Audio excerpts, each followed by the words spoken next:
Episode number 238 with Steve Barton. I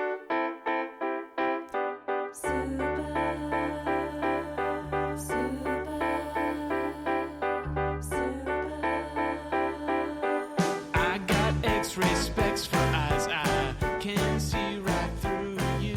Welcome to the Heads Up Poker Podcast. This is Steve Barton, and thank you for tuning in. This week, it is just you and me. We got a couple of emails, a couple of questions about poker hands from listeners, so we're going to go over some of that. Just shoot the breeze, and welcome to the show. Thank you for listening. I'm a little sore. As most of you know, I have a standing desk, and I literally don't have a chair here, so I ran this morning. I woke up kind of with the wild hair, and I decided that, I'm going to run a half marathon, or at least the distance of one. There's no races with COVID or anything, but I thought I'm going to run a half marathon. I'll run 6.55 miles, turn around, and come back. And I did that this morning, and my feet really hurt. So I don't know how long I'm going to be able to stand and record here, but I'll do my best. Got a lot of feedback on the name of the show. Thank you guys for writing in on that. It's pretty cool. I was pretty set on the Stevie B show, and I believe I have changed my mind. We got some feedback here. I'll read them off. How about Rio Cricket says, how about just the Steve show? Andrew Pieper, you guys know him. He recommended 3. He said, burning a hole in my pocket. Another one he said was, what are the odds? And another one is, corner of return and investment. Greg says, gamblers unanimous. And then Chad McVean, he says, trending up. Kind of like that one. He says it works with poker, stocks, life, etc., which is basically what this show is about. Andrew Moki says, how about I'm all in with Steve Barton? I kind of like that one.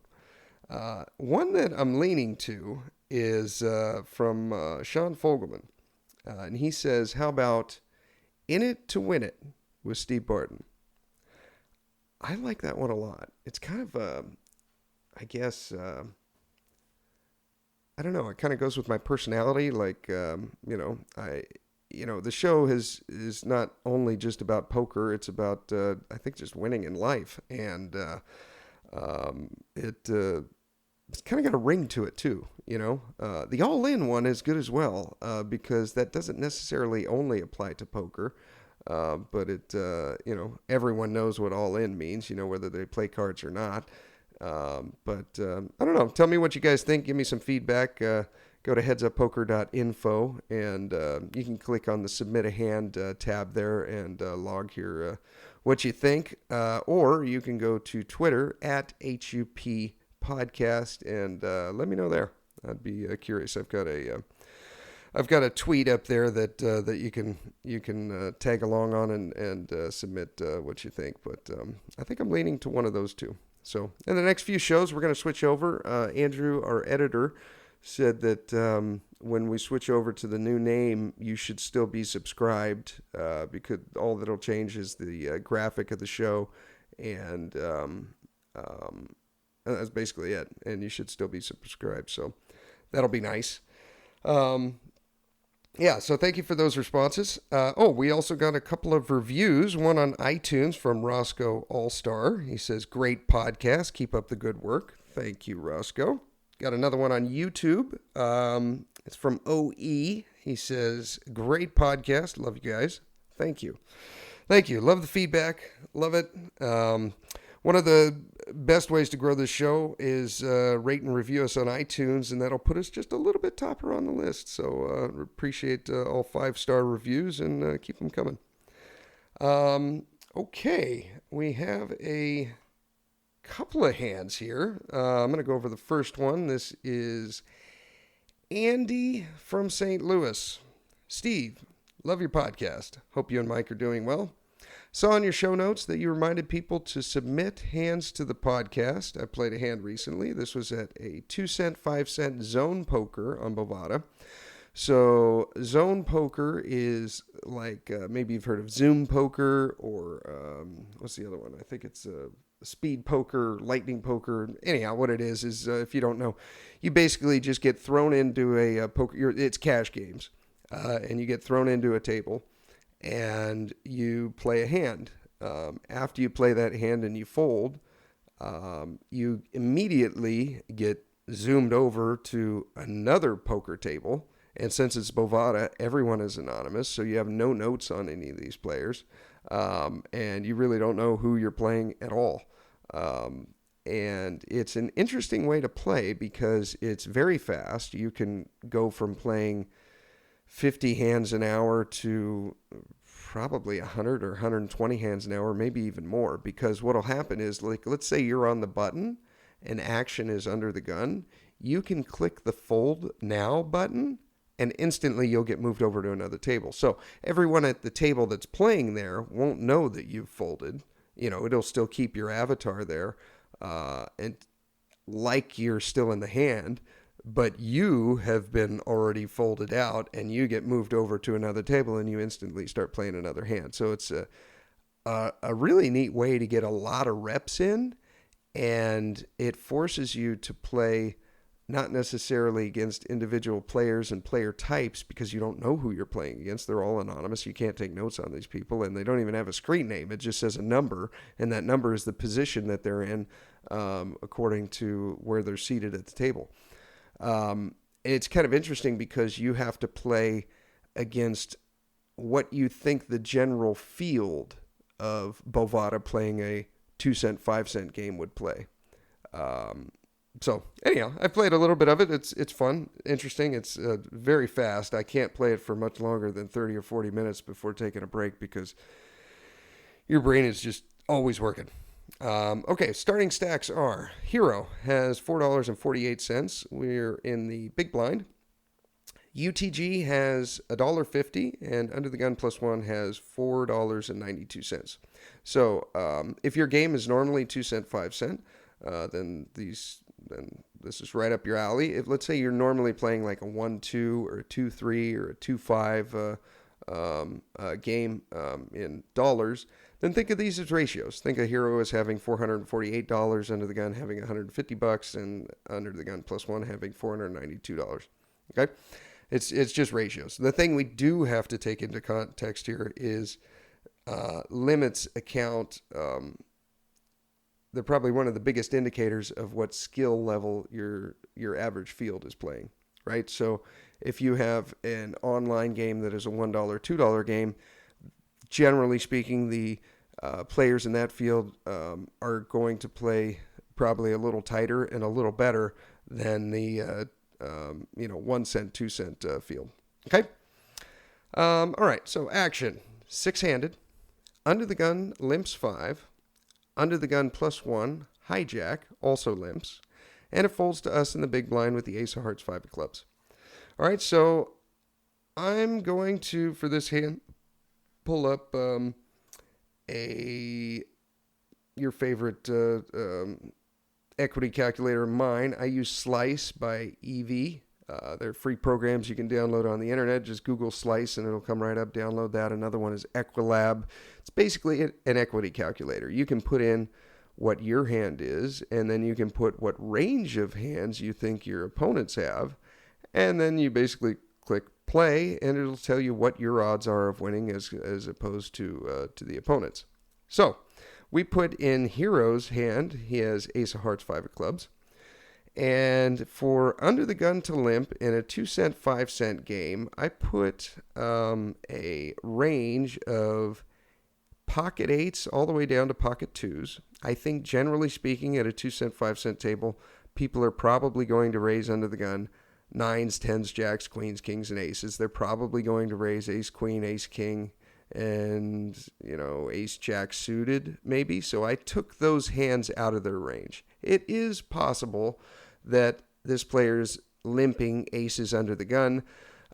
If you really want to get down to it, what you can do is you can assign, weights to that. So maybe you can say that, okay, maybe 10% of the time he's limping aces under the gun, and 90% of the time he's raising that. If you really want to split hairs, you can do that with each one of these. But just for simplicity's sake, I'm going to say that he's just always raising nines plus, and he's always raising ace jack suited plus, and he's always raising ace queen off plus. It's the I think we're going to get close enough here.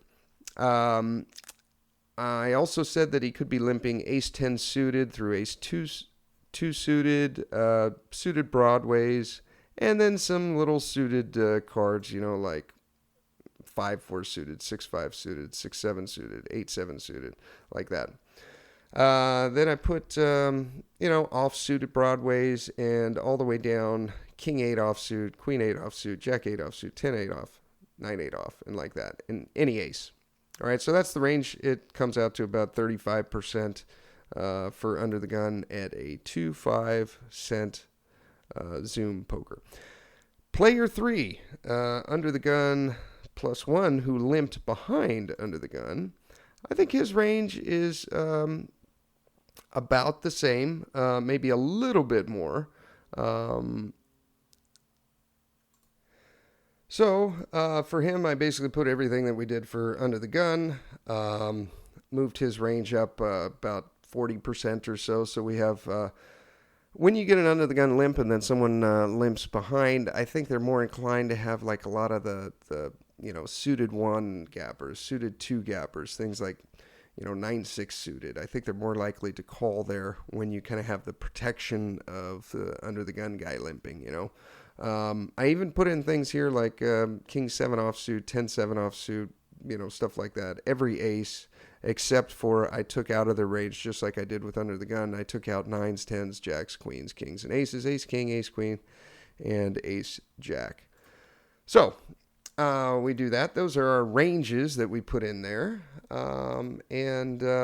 Now, so under the gun limps 5, under the gun +1 limps, and now it folds to us in the big blind with ace of hearts, 5 of clubs. Hero checks. I think this is a pretty good check. Under the gun and UTG1 are going to limp better aces. I really don't like offsuit aces. Let's say we're on the button and it folds to us. I'm going to raise any ace there. Okay, I'm going to raise any king, and I'm almost going to raise any queen depending on who my opponents are in the blinds. Okay, so I'm not saying to fold ace 5 suited when you're on the button there or anything. No, that's not what I'm saying. I say generally speaking in middle position, I'm never playing these offsuit aces unless it's like ace jack plus. I just, after going through Alexander Fitzgerald's program, both his cash game and tournaments, it is tough to turn a profit with offsuit aces. It really is. I think the best way to play those is to play, generally speaking, the wheel aces or the Broadway aces if they're going to be offsuit. Just get rid of the ace 6, ace 7, ace 8, ace 9. You can't make a straight with them. Well, you can, but it has to be a 4-card straight. When you get top pair, it usually sucks because you'll have a pair of aces with a crappy kicker, or you'll have a low card that, if let's say you have ace 7 offsuit and 7's the high card on the board, well, someone else could have a straight. I just don't like offsuit aces. I've seen the math. They just don't seem to make much money. But we're never folding this because we're in the big blind and it's free for us to see a flop. So we check. I like to check. Sorry. This hand is from Andy from St. Louis. Sorry, Andy. I hid the lead. All right. So flop is ace 3 4 all clubs. Okay, so we have the 5 of clubs. So we've got a bad top pair. Okay, we got an ace with a 5 kicker. We've got a bad flush draw. We have the 5 of clubs. We have a gut shot straight draw. So if we get a 2, we get a straight. And we also have a gut shot straight flush draw. So if we get the 2 of clubs, then we have a straight flush. All right, now what to do here? Do we check or do we bet? In situations like this, with ranges really wide under the gun and UTG1, I kind of like a donk lead here. I feel when we get raised, we're usually not any good. Someone could raise us with the king of clubs, but I think generally speaking, in these limits, people are just going to call with that. And sometimes people are just going to check behind, and we give them a free card here. So I kind of like a donk lead. I'd probably donk lead this maybe 80% of the time, and then 20% of the time check it and see what they do. Hero elects to check. UTG leads for 15 cents. Hijack calls. And let's see what we'll do. So we got a pot of 17 before the flop. And now with UTG leading and the hijack calling, we've got a pot of, let's see, what would that be? This shouldn't be that difficult. 47 cents. Yeah, we're never folding here. I don't think a check raise makes a whole lot of sense because they're going to be, I think only better hands are calling you and worse hands are folding.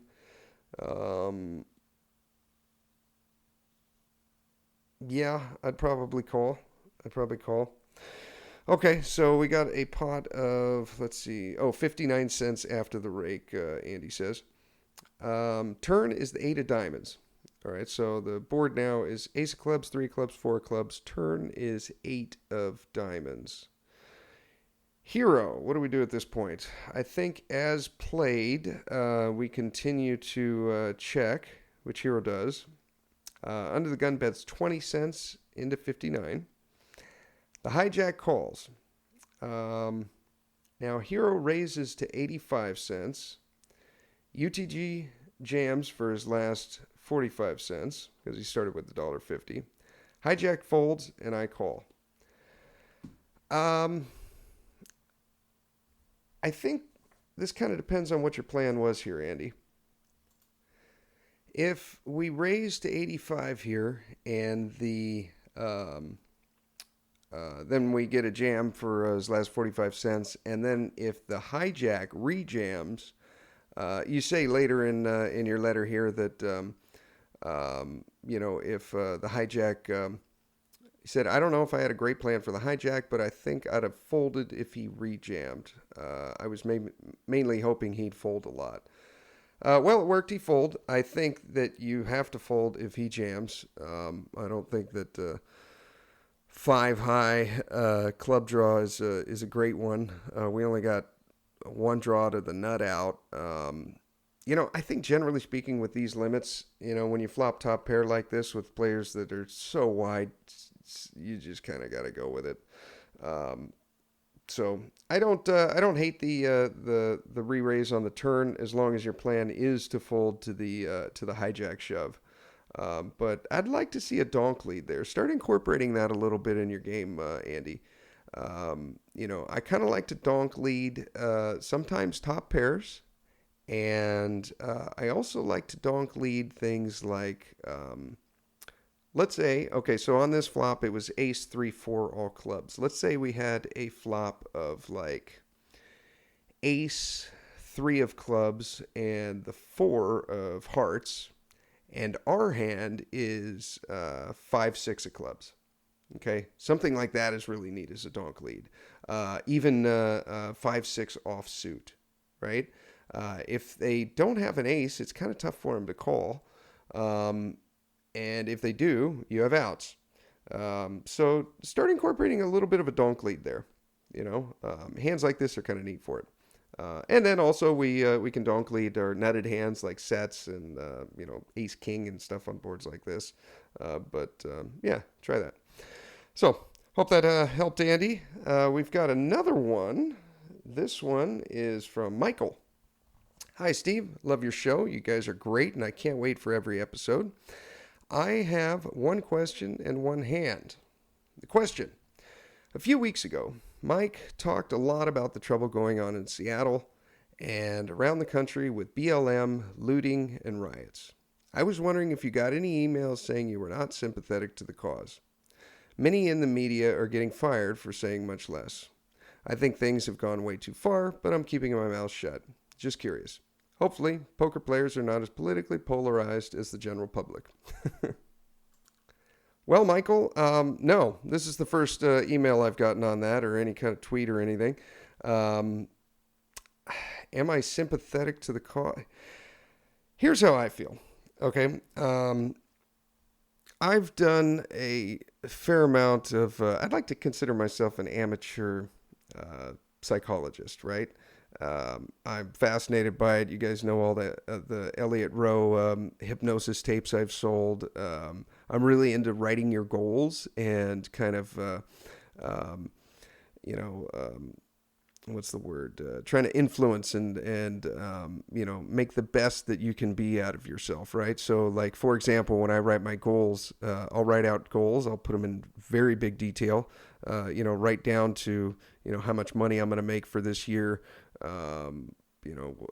things like that. And I know that the more specific you are and the more you write it in the affirmative, in other words, it's positive, the more likely it is to come true. And I also know that, for example, if you want to stop smoking, and let's say you're a smoker and you want to stop smoking, if you keep thinking to yourself, stop smoking, stop smoking, stop smoking, your subconscious does not hear the stop. It just hears smoking. So what you're doing actually is you're reinforcing the behavior that you do not want, because all it hears is smoking, smoking, smoking, right? If you would be much better off thinking to yourself or writing in your goals, I am so happy and grateful that I have a healthy set of lungs and peak physical health, right? That would be much better than saying I am stopping smoking, right? So when I see a basketball game and it has on the backs of players' jerseys, it says stop hate, or I see on the football field in the end zone and in giant block letters it says end racism, I just cringe. Like, it's unbelievable to me that an owner would allow them to put that on his field, because, like the example I gave with smoking, the same thing applies to this. If you put on your field end racism, whether people realize it or not, they're not seeing the end and then racism. All they're seeing is racism. So you're putting on your field in giant block letters where, with COVID, 10,000 people in the stadiums are seeing it, and millions of people are watching this on TV. When you see stop hate on the back of a jersey, you don't see the word stop. You just see hate. And I think that I'm not naive enough to think that there's no racism, okay? There are racist people, and there always will be. And there are in America, and there are in other countries. I've traveled to other countries, and I remember in Thailand, they were racist against people from Myanmar. And I've spent months there, and their cultures are so damn similar. It would be over stupid things like they eat too much rice. Like, what does that have to do with anything? You know what I mean? So I'm not ignorant enough to think that there's no racism. There are. But I believe that there is a very small percentage of the population that is racist. A very small percentage. And that is never going away. You're going to have the white supremacists. You're going to have the Black Panther type organizations. And I do not think that by putting end racism on the football field, you're going to get someone from, a deep-seated white supremacist thinking to himself, drinking a beer while he's watching the football game, you know what? I'm not going to go to that KKK meeting today. Right? Is this really like influencing anyone that it's going to make a difference? I don't think so. I think that energy and that time and that money and that focus would be much better off if the NFL, instead of putting end racism on there, like, what if a team did this? What if they, instead of putting end racism in their end zone, what if they said, What if they wrote in big block letters, they put 2021 Super Bowl champions, right? So every time their team practiced on that field, every time they walked out there, they saw that they put 2021 Super Bowl champions on their field. Do you think they might get a couple extra wins? They may not win the Super Bowl, but you're planting that in your players' subconscious every time they walk out there and every time they run in for a touchdown, right? For half the games for the year and all of their practices. I think that would be a much more positive effect than putting on their stop hate, right? That's my opinion. Okay, so where were we? I got off on a tirade there. Another thing too. All right. I guess I'm not done. What if they took all that energy and all that time and all that money and they put it towards curing cancer? Okay? So I don't know who's funding this or who's sending the money out or whatever, but what if instead of putting this towards trying to end racism, right, trying to pick out a couple of bad cops that are probably 1 out of 300 that the psych exam didn't catch.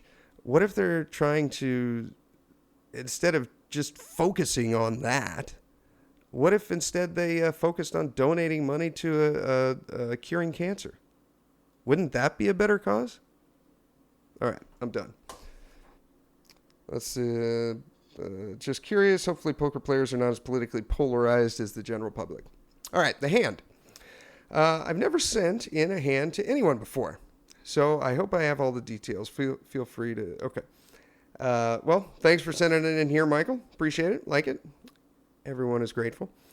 6 max cash game online, Poker Stars. You lucky bastard. You get to play on Poker Stars. All right, the blinds are 15 cent, 30 cent. Okay. Villain is in the cutoff with a VPIP of 16 and PFR 5 and a 3-bet of 2.1 in 141 hands. All right, let me spell this out.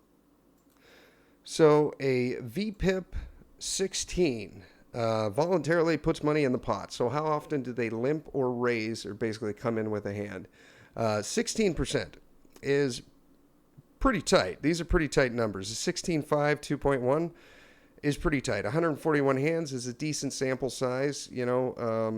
Some would argue that you don't really start to get accurate until you get up to 5 or 10,000. But 141 hands in one session is pretty good, and we got to go with that. Okay, 16% looks like this. This is 7s plus, so 7s through aces, ace king suited through ace 8 suited, and then we'll throw in an ace 5 suited there. Okay, because we'll throw in one wheel ace, and then all broadways. So basically Jack 10 suited plus, and then Jack 10 off plus. All right, so that's what 16% looks like. This guy is pretty damn tight. Now, PFR, pre-flop raise, is 5%. All right, now again, 141 hands, not a huge sample size, but this is what 5% looks like. This is 9s plus, so 9s, 10s, jacks, queens, kings, and aces.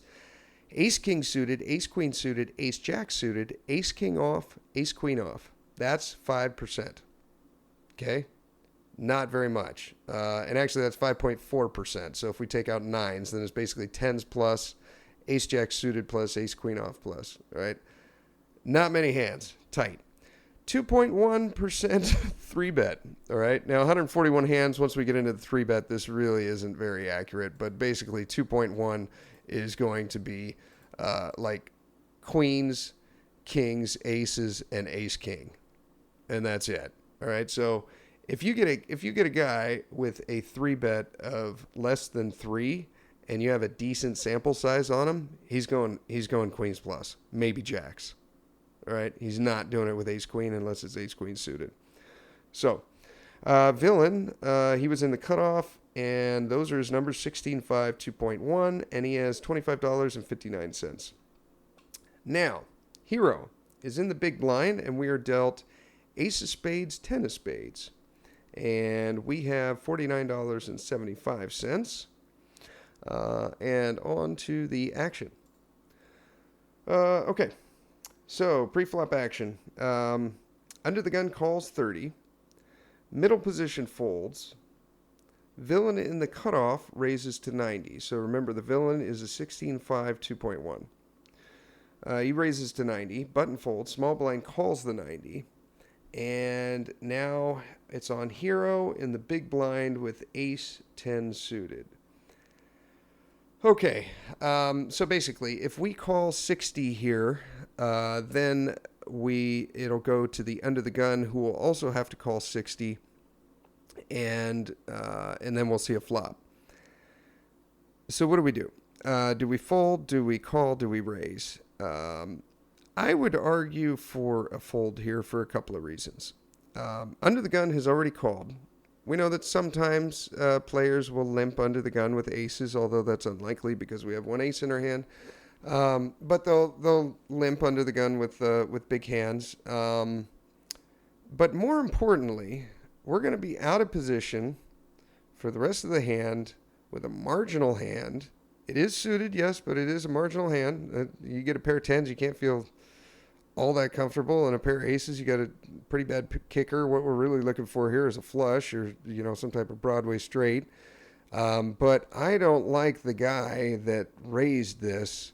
If I were him, I would have raised more than 90, especially with an under the gun limp. I probably would have raised to 150 or something like that. But the guy that raised here is really tight. So we already talked about what a pre-flop raise of 5% is. Okay, 141 hands, not a big sample, but this is what we got to go with, right? We already talked about what a 5% raise is. It's queens, kings, aces, and ace-king.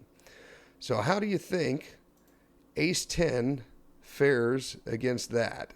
Ace-10 suited. I'll put it in right now and answer the question for you. We'll press play. Okay, the villain is 71% and we're 29. Not great, right? We do have a lot of people in the hand, so, we could get paid off with the flush, but I would lean towards a fold here. And another reason is because you're not closing the action. The under the gun guy could spike it here and 3-bet. He probably won't, and I think most of the time, especially in these limits, these players won't. But I just don't want to play out of position with a marginal hand against a guy with numbers like that, So I think the move is folding. But hero calls, and luckily under the gun calls 90. Okay, so again, we're in the big blind with ace-10 of spades, and we've got under the gun, villain, small blind, us. Okay, so 4 players. Now, with ace-10 of spades, the flop is queen of spades, jack of spades, 4 of clubs. So, pretty good for having the ace-10 of spades here. Michael says this gives me a draw to the nut flush as well as a draw to the inside straight. Yeah, that's exactly what you got. So, action on the flop. Small blind checks. Now, there is a pot of 360. What do we do here? Do we lead out? Do we check? What to do? I would probably lean more towards a check here. Multi-way pots are just death. We're out of position. If it goes bet and then raise, we can make a decision then, but I just really don't want to build a pot here out of position. We do have the nut flush draw, and we got a gut shot. So let's see, there's 9 clubs left, so that's 9. And then there's 4 kings. One of those was, 9 spades. There's 9 spades left, so we have 9 outs there. And then we have 4 kings for the gut shot. One of those kings is a spade, which we already counted, so we got 3 kings. So that totals out to 13 outs.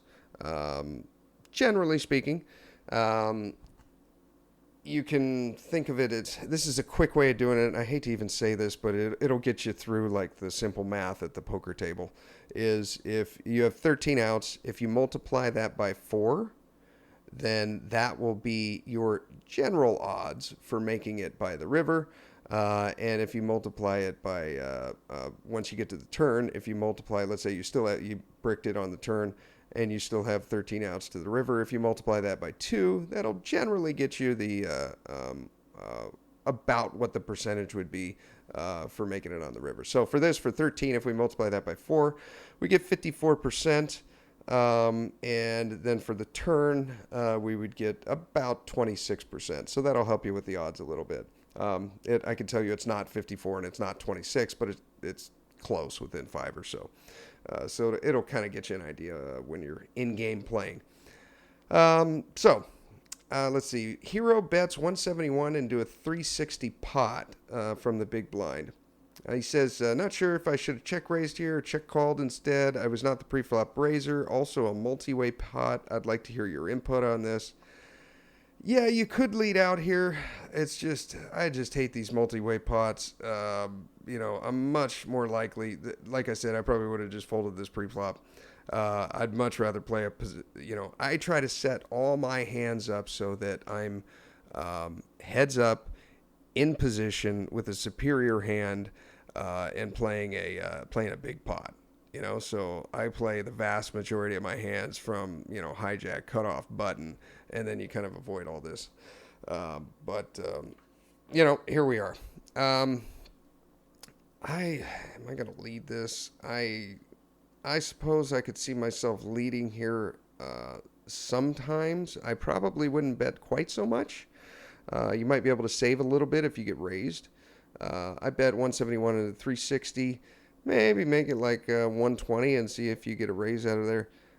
Under the gun folds. Villain in the cutoff raises to 750. All right, so this is where we're going back to, again, 5% isn't completely, after 141 hands, maybe he hit, maybe he's actually raising wider than that. And because there's only 141 hands, he just didn't get very many playable hands. And so his number is 5%, but it actually should be 12%. That could be likely, or maybe he's even tighter than that and he's only raising aces and kings. That's probably not likely.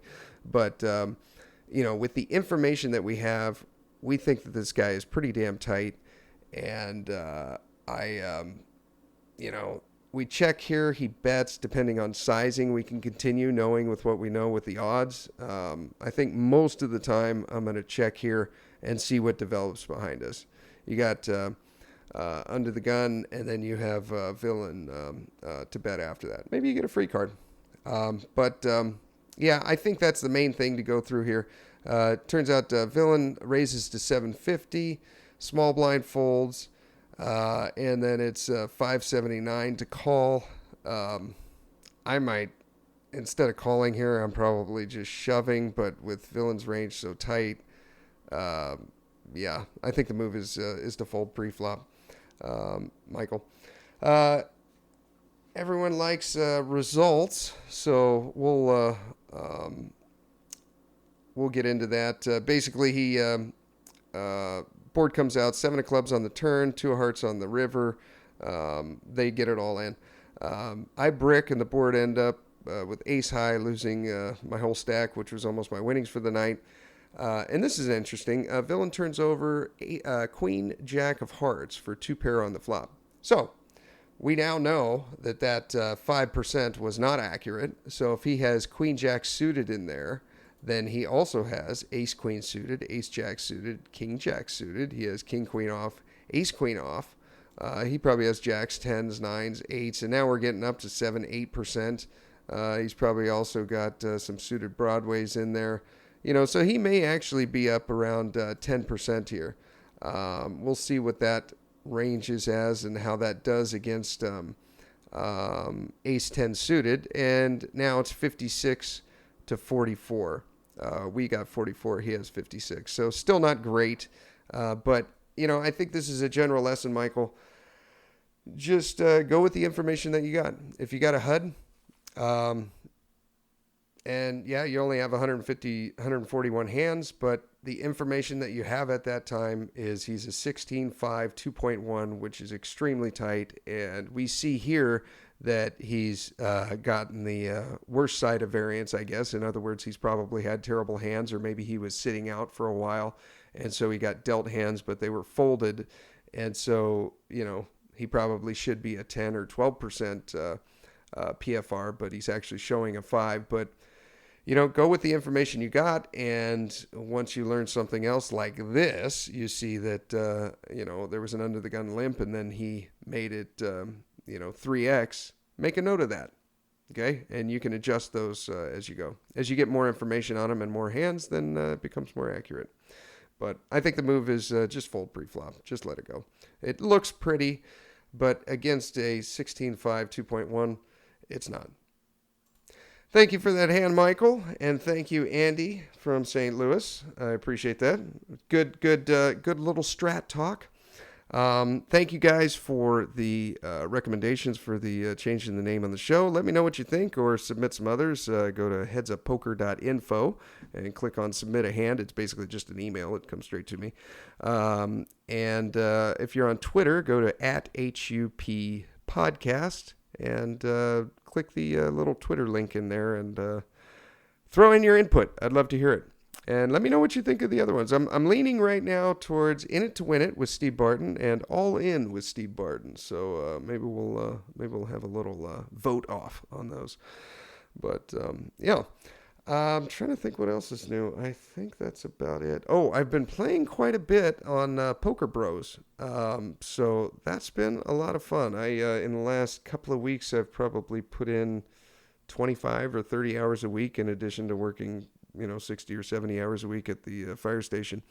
Man, it's a lot of fun. It's the games are fairly soft, and we opened up a new one. I guess we're calling it the Black Room. There's a bunch of different rooms that you can go to. So when we started this out a couple of months ago, we were playing in the Red Room, and then we got access to another players union, which was in the Blue Room. It's called the Fishbowl.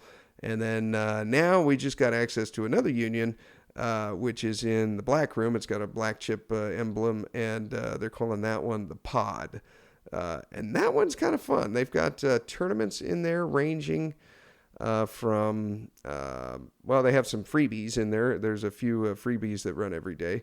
0 to enter, and you can win cash or tournament entry tickets. And they also have anywhere from $10 up to $250.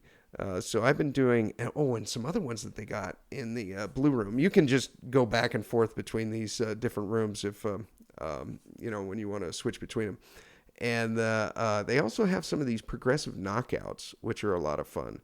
So they have like $10, $20, $30, and $50 progressive knockouts, which I've been watching some training videos on how to play these effectively. And those have been a lot of fun because what'll happen is, let's say you're in a $10 knockout, progressive knockout tournament. $4.50 will be the bounty that's on your head. Now, let's say, every other player also starts out with a $4.50 bounty on their head. Let's say you knock that player out. You get $2.25 of his bounty. And if he knocks you out, then he gets $2.25 of your bounty. So that's how the progressive works. So it's like $2.25 when you knock out a player goes into you, and you get $4.50 of his bounty. $4.50 goes into, so you split it. You get to keep $2.25, and $2.25 get added on to your $4.50 bounty. So it ends up making your bounty now $6.75 because you take the $4.50 plus the $2.25. I hope you're following. Now, if you knock out someone else, whatever their bounty is, you divide it by 2.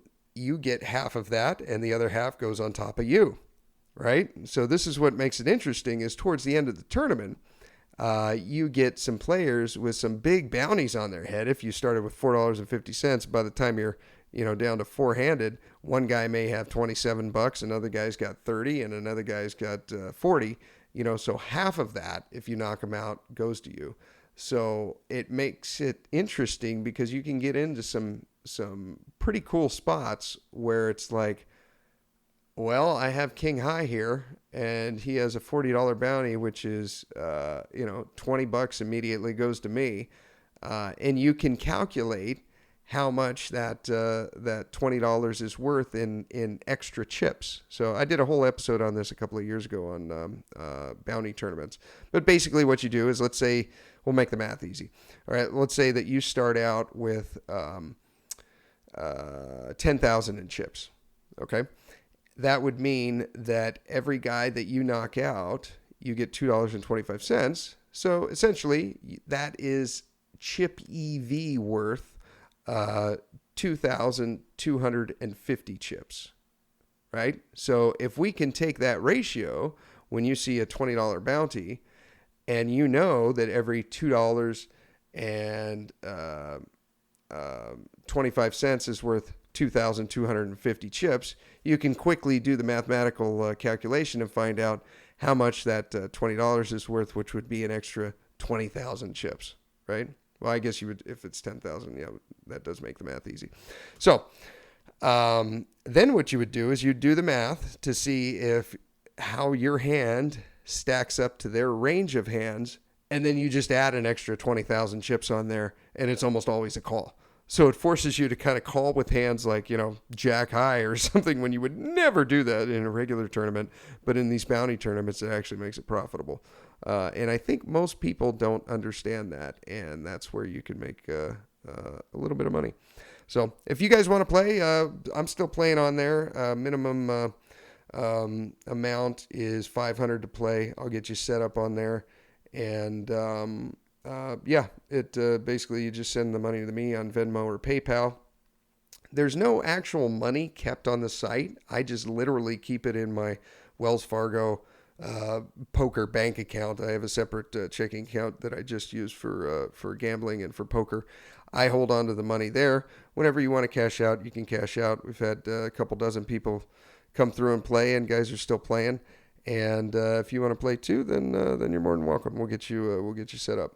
I do get a little bit of rake back from what you play, but whatever I get, it goes to the scholarship at the end of the year, and it's just it's a win-win. So let me know if you want to play. Hit me up. Email is headsuppokerpodcast@gmail.com. I believe that's it. I'm going to sign off here and sit down. My feet are killing me. But thank you for tuning in. Here is your weekly motivational speech. I found that nothing in life is worthwhile unless you take risks. Nothing. Nelson Mandela said, "There is no passion to be found playing small and settling for a life that's less than the one you're capable of living." Now, I'm sure in your experiences in school and applying to college and picking your major and deciding what you want to do with life, I'm sure people have told you to make sure you have something to fall back on. Make sure you got something to fall back on, honey. But I never understood that concept, having something to fall back on. If I'm going to fall, I don't want to fall back on anything. I want to fall forward. I figure at least this way I'll see what I'm going to hit. Without consistency, you'll never finish.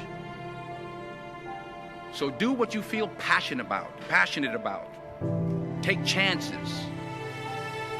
Don't be afraid to fail. There's an old IQ test, was 9 dots, and you had to draw 5 lines with a pencil within these 9 dots without lifting the pencil.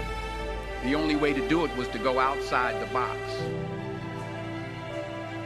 Don't be afraid to think outside the box. Don't be afraid to fail big, to dream big.